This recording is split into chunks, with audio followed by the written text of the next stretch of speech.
ខ្ញុំ Mr. Devon នាំគ្រួសារទៅលេងគិរីរម្យនេះគឺជាទេសភាពមួយចំនួនដែលខ្ញុំបានទៅឃើញនៅលើឧទ្យានជាតិគិរីរម្យដោយតែបងប្អូនឃើញហើយនេះគឺជារូបថតពីណាគេអញ្ចេះអាយ៉ាប្រិចធំតិចមើលពីណាគេអូប្រពន្ធខ្ញុំទេនេះគឺជារូបភាពកូនស្រីខ្ញុំដែលពូកែខ្មាស់អៀនមិនព្រមថតទេចាប់ឲ្យថតទម្រាំតែបានមកប៉ុសតែបើថ្ងៃណាចង់ថតច្រើនវិញគឺខ្ញុំចុចទូរស័ព្ទឡើងចុកដៃគេសប្បាយនឹងអាកាសធាតុដ៏ត្រជាក់លាយឡំនឹងទឹកភ្លៀងធ្លាក់និងរៃយំពេញព្រៃគិរីរម្យថ្ងៃខ្ញុំទៅលេងបងប្អូនអើយមនុស្សច្រើនណាស់ឡើង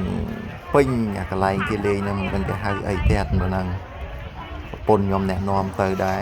អត់សូវស្គាល់ឈ្មោះដែរទៅតាមប្រពន្ធនាំដែរចិត្តដើរថតបានតិចតួចជូនបងប្អូនមើលឥឡូវបងប្អូនចាប់អារម្មណ៍អាចតាក់ទងសួរប្រពន្ធខ្ញុំបានខ្ញុំអង្គុយហ្នឹងនេះកូនខ្ញុំពងទាជីតងអត់មានឈប់នោះសិនទេពេលឲ្យជីសិនទៅមិនព្រមជីទេបើគេទៅដើមជីបាត់អត់ជឿទាញងើបទៅដើរលេងណាគឺតិចស្រួលពេកអាមេឃតម្រាំងភ្លៀងផងអាខ្យល់លើភ្នំឲ្យតិចស្រួលផងដើរទៅណាបាត់ទៀតហើយកាន់ផ្កាកាន់អីកវីពេញហ្នឹងដើរលេងជាស្រួលក្នុងអារម្មណ៍ហើយបន្តិចទៀតនេះដាក់រូបភាពមួយចំនួនឲ្យបងប្អូនឃើញថានឹងស្អាតប៉ុណ្ណាវាមានអាងទឹកមានកន្លែងក្មេងលេងមានសួនកំសាន្តមានច្រើនណាស់បងប្អូនចង់ដឹងទៅលេងខ្លួនឯងមិនដឹងវាសប្បាយប៉ុណ្ណាខ្ញុំទៅបាន2 3ដងដែរនៅតែទៅទៀតឲ្យតែគេហៅចេះតែទៅឲ្យតែគេហៅចេះតែទៅវាទៅសប្បាយវាត្រជាក់នោះបងប្អូន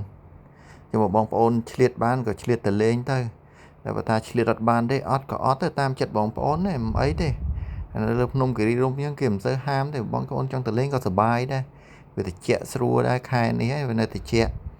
មានភ្លៀងមានអីដែរនេះផុសស្អាតណាស់ពងឈើថតរូបហ្នឹងស្អាតជាងគេក្នុងមួយអាល់ប៊ុមហ្នឹងថតហ្នឹងដោយកញ្ញាមុទិតាអ្នកថតឲ្យទេម៉ាក់គេមិនដឹងដើរទៅណាថតណាបាត់និងកាយវិការក៏ស្អាតខ្ញុំមើលធីបធីតាថតលើចដាគឺជា fashion girl គេរៀនធ្វើឲ្យហើយគេហៅរៀនសមហ្នឹងយើងហ្នឹងសមឲ្យស្អាតតាមទេសភាព